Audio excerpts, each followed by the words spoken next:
इस चेलामेश्वर कॉलेजियम की बैठक में शामिल होने नहीं आए हैं। एनजेएसी विवाद के समय से ही कॉलेजियम पर सवाल उठा रहे चेलामेश्वर ने कहा है कि बैठक की बातें रिकॉर्ड होनी चाहिए और सामने आनी चाहिए और अपनी इसी मांग को लेकर उन्होंने सीजेआई को 3 पेज की चिट्ठी भी लिखी है।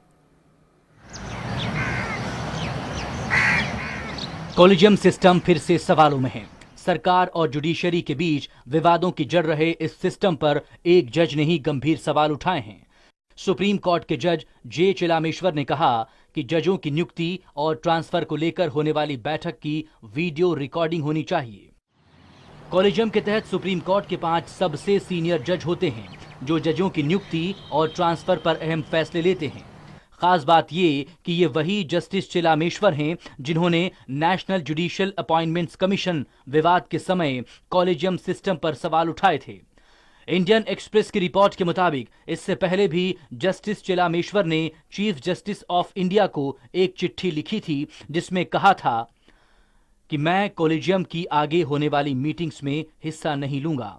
बैठक में चीफ जस्टिस समेत बाकी 4 जज जो भी फैसले लेते हैं वो मुझे मुहैया कराया जाना चाहिए। मैं उसी पर अपना मत रिकॉर्ड कर चीफ जस्टिस को भेज दूंगा। जाहिर है जस्टिस चेलामेश्वर की राय अगर मान ली जाती है तो बाकी के 4 जजों की सिफारिशें लिखित में सामने आ जाएंगी, क्योंकि इसके लिए जरूरी होगा कि कॉलेजियम की बैठक के मिनट्स रिकॉर्ड किए जाएं, जैसी की मांग जस्टिस चेलामेश्वर कर रहे हैं। तब भी एक बड़ा विवाद मेमोरेंडम ऑफ प्रोसीजर को लेकर ही था, जिसमें सरकार की दलील थी कि कॉलेजियम की मीटिंग्स के मिनट्स रिकॉर्ड होने ही चाहिए और अगर बैठक में कोई जज किसी फैसले पर अपनी असहमति जताता है तो उसकी असहमति भी देश के सामने आनी चाहिए। लेकिन तब कॉलेजियम ने सरकार की इस मांग को खारिज कर दिया था। जस्टिस चेलामेश्वर जून 2018 में रिटायर हो रहे हैं। जजों को चुनने की करीब 20 साल पुरानी व्यवस्था पर उनकी असहमति तब सामने आई थी जब सरकार और टॉप जुडिशरी के बीच जजों की नियुक्ति के तरीके पर गंभीर विवाद हुआ।